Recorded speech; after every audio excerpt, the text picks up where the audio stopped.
Moving on, Cyclonic Storm Dana is currently barreling towards coastal Odisha and is set to make landfall and bring heavy rains and thunderstorms to the state. The cyclone will bring heavy rains to the southern part of West Bengal and coastal Odisha, threatening to impact nearly half of the latter's population after it makes landfall.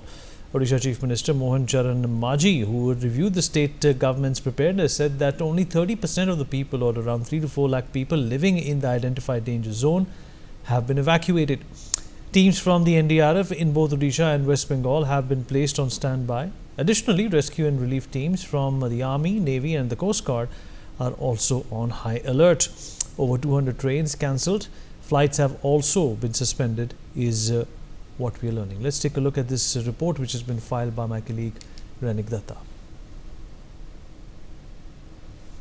NDRF DIG Mohsin Shahidi, sir, today night expected cyclone Dana will landfall. What is the expected time? As per the IMD report, it is expected to make landfall in between the midnight of 24th, that is today, and the early morning of 25th.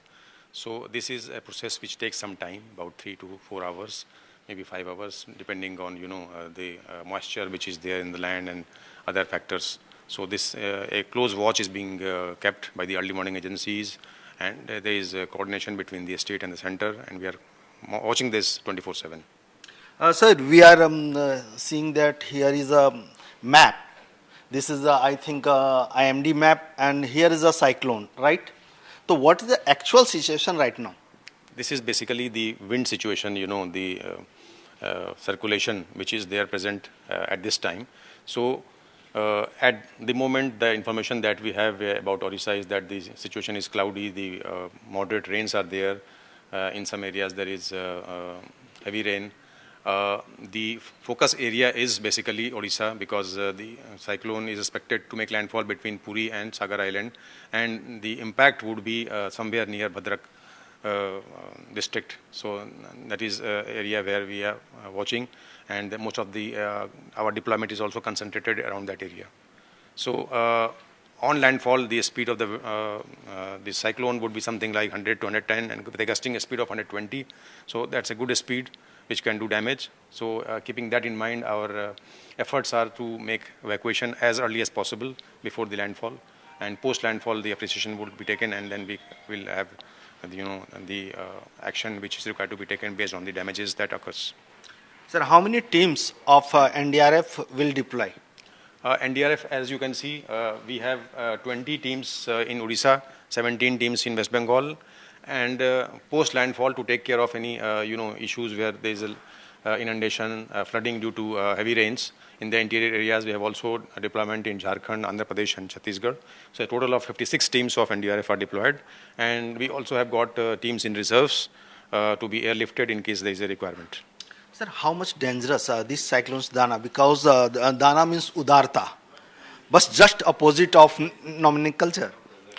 Yes, every cyclone is different, and we have to treat it,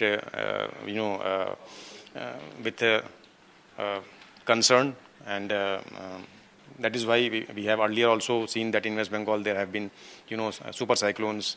So considering that, of course, the speed of the cyclone is less, but 100 speed, anything beyond 100 is good enough to do damage. So we are taking precautions. The community awareness programs are there, and directions are there from the state to the community to remain confined indoors, especially just before the landfall and post landfall till the administration, the local administration says that it's okay to come out. So I would request through your channel to all the people who are affected to adhere to the regulations, to the directions of the administration, and keep themselves safe. How much people are evacuated from Odisha and Paschim Bengal? The information we have is that in Odisha about 172,000 people have been evacuated to the cyclone shelters. Some temporary shelters have also been made, and there are some 800 permanent shelters in Odisha, which has a good infrastructure. In West Bengal also about 150,000 people have been evacuated, and the target is about 2 lakhs. Because sir, railway services, air services, all are affected on that area. Yes, definitely. This is a precautionary measures, and this is to save lives, to avoid any damage. So this is a necessary measure which is taken. and as soon as the situation comes to normal, the services will be restored. Thanks, sir. With video journalist Avdesh Chaurasiya, Manohar Kesri for NewsX. For more such videos, subscribe to the NewsX YouTube channel, hit the bell icon.